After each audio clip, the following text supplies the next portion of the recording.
हमले किए। अब बयान जो है किसका, बड़े नेता का बयान आपको दिखाने जा रहे हैं।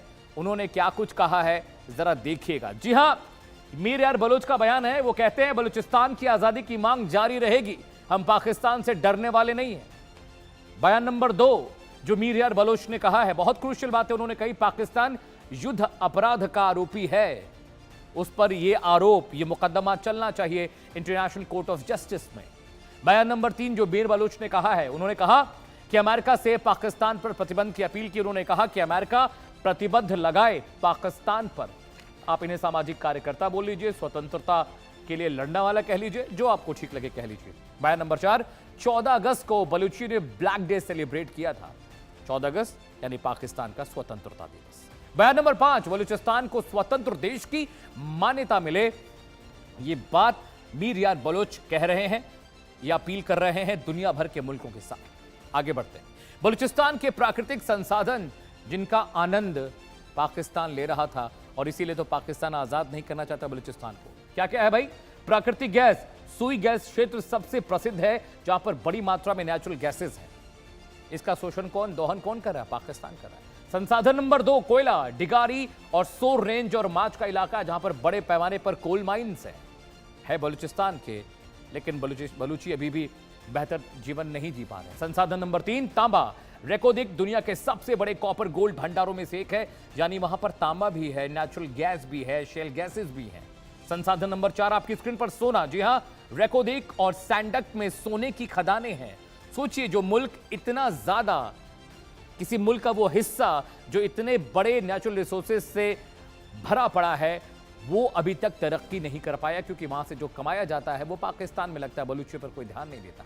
संसाधन नंबर 5 क्रोमाइट, मुस्लिम बाग का इलाका है, वहां पर बड़े पैमाने पर क्रोमाइट पाया जाता है। संसाधन नंबर 6 लौह अयस्क यानी आयरन और चगाई और आसपास के इलाके में बड़े पैमाने पर लौह अयस्क पाया जाता है। संसाधन नंबर 7 आपकी स्क्रीन पर आने जा रहा है, सीसा, जस्ता बलूचिस्तान के कई खनन क्षेत्रों में मिलते हैं, यानी हर नेचुरल रिसोर्स वहां पर है। बावजूद इसके बलूचियों का रहन सहन, उनका जीवन देखिए, वो गरीबी और गुर्बत में जी रहे हैं। संसाधन नंबर 8 बैराइट, खनिज उद्योग में बहुत महत्वपूर्ण है। बैराइट का इस्तेमाल बहुत सारे इंडस्ट्रियल चीजों में होता है, सोचिए वो भी वहां पर मिलता है। संसाधन number 9 natural resource number 9 marble और ग्रेनाइट बड़े पैमाने पर बलूचिस्तान में है। उसके बावजूद बलूचियों की जो इकोनॉमिक कंडीशन है बहुत खराब है। संसाधन नंबर 10 लाइमस्टोन, चूना पत्थर, जो सीमेंट और तमाम इंडस्ट्रियल प्रोसेसेस में इस्तेमाल किया जाता है। तो क्या नहीं है बलूचिस्तान में? और यही तो वजह है कि पाकिस्तान इसीलिए बलूचिस्तान को आजाद नहीं करना चाहता। संसाधन नंबर 10 आपकी स्क्रीन पर था। अब अगला संसाधन आपको दिखा रहे हैं 11 नंबर, मछली और समुद्री संसाधन बहुत है। अरब सागर से बहुत लंबी उसकी कोस्टल लाइन लगती है, तो सी रिसोर्सेज भी बहुत ज्यादा बड़े पैमाने पर हैं। दर्शकों, अब अगले घंटे लगातार गेस्ट हमारे आ चुके हैं, हमारे खास मेहमान जुड़ चुके हैं। आइए उनका तारुफ करा दूं, उसके बाद हम डिबेट की शुरुआत करने जा रहे हैं। स्वागत कीजिए मेजर जनरल अनुज माथुर साहब का, डिफेंस एक्सपर्ट है। जय हिंद सर, बहुत शुक्रिया आपने वक्त निकाला। अरविंद सिंह तेजावत साहब आपको तस्वीरों में दिख रहे हैं, विदेशी मामलों के जानकार है, बहुत शुक्रिया सर शो में आने के लिए। इसके अलावा अहमद मस्ती खान आपको दिख रहे हैं, बलूचिस्तान के जर्नलिस्ट है, बड़े जारामाना नाम। इसके अलावा मेरे फाजिल दोस्त हजाम दुरानी साहब भी जुड़े हैं पाकिस्तान से, आप भी पाकिस्तानी जर्नलिस्ट हैं। इनके कार्यक्रमों को आप यूट्यूब पर और तमाम मुख्तलिफ प्लेटफॉर्म पर देख सकते हैं। आपका भी बहुत बहुत स्वागत है हजाम साहब, बहुत शुक्रिया आपने वक्त निकाला डिबेट में आने के लिए। जनरल साहब, सबसे पहले मैं आपके पास आ रहा हूं। बलूचिस्तान के बीएलए लड़ाकों ने यह बात कही है कि बीते 22 दिनों में 26 पाकिस्तानी सैनिकों को उन्होंने हलाक किया है, उन्होंने मारा है, एम्बुश कर गुरिल्ला वॉरफेयर की टेक्निक्स के जरिए। क्या अब ये समझा जाए कि जो वॉर हम जिसे हमेशा से कहते हैं it's open war between Pakistan and Balochis, लेकिन अब ये बहुत एग्रेसिव हो गया है सर, क्योंकि बलूचियों ने कह दिया है कि अब आर या पार की लड़ाई होने वाली है।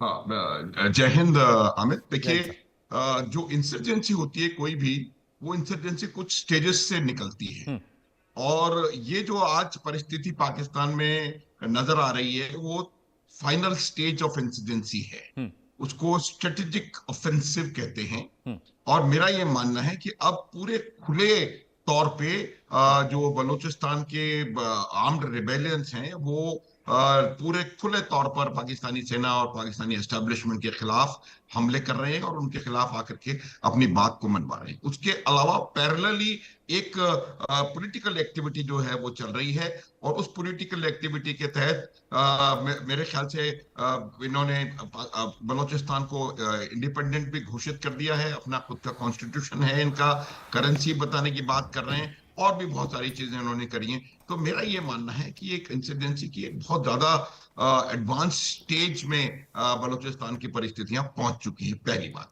दूसरी बात है, ये बात मैं अक्सर कहा करता हूं कि जब आप के ये बहुत पुराना के स्टेटमेंट है, और इसको कहते हैं लॉ ऑफ इंस्ट्रूमेंटेशन, कि जब आपके टूल किट में only tool in your tool box is a sledge hammer, यही होगा।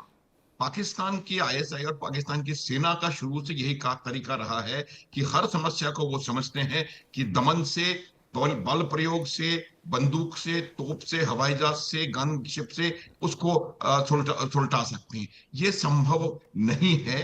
कोई भी इस प्रकार की समस्या जो कि एक जेन्युइन समस्या है, वो कभी भी बल प्रयोग से आप नहीं ठीक कर सकते। बंगाल के लिए इन्होंने करके देख लिया और परिस्थिति आपके सामने है, और एग्जैक्टली वही सिचुएशन मुझे लगता है बलूचिस्तान में है। खैबर पख्तूनख्वा भी बहुत ज्यादा पीछे नहीं है, पीओजेके में भी बहुत तरह की आवाजें आ रही हैं।